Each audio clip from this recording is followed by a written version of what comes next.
আল্লাহ পাক সূরাতুল মুলকে বলেন, তাবারাকাল্লাযী বিয়াদিহিল মুলকু ওয়া হুয়া আলা কুল্লি শাইইন কাদির।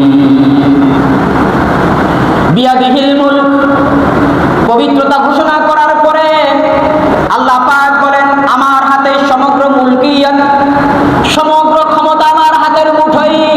এই জন্য তিনি বলেন, ইন্নাল্লাহা আলা কুল্লি শাইইন কাদির। গোটা সৃষ্টি জগতের মধ্যে আমার চাইতে শক্তিধর আর কেউ নাই।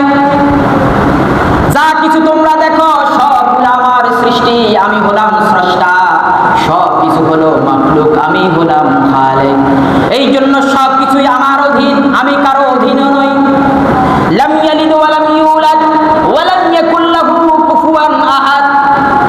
আল্লাহ পাক কারো অধীনে নয়, সব কিছুই তার অধীন। তাকে কেউ জন্ম দেয়নি, তিনিও কাউকে জন্ম দেন নাই। তার সমকক্ষ আর কেউ নাই।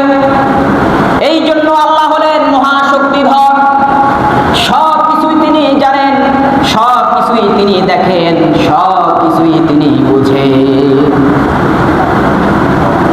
এরপরে বলেন, আল্লাযী খালাকাল মাউতা ওয়াল হায়াতা লিয়াবলুয়াকুম আইয়ুকুম আহসানু আমালা ওয়া হুয়াল আজিজুল গফুর।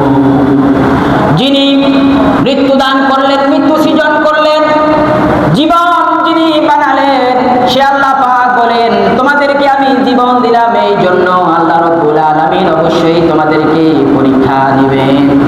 পরীক্ষা গ্রহণ করার জন্য, এক্সামিনেশন নেওয়ার জন্যই তোমাদেরকে আমি জীবন দিয়ে দিলাম। সেই এক্সামিনেশন তুমি কিভাবে দিবা? আমলের মাধ্যমে দিবা। আমলের মাধ্যমে পরীক্ষায় উত্তীর্ণ হবা, আর আল্লাহ রাব্বুল আলামিন তোমার রেজাল্ট দিবেন সেই আখিরাতে।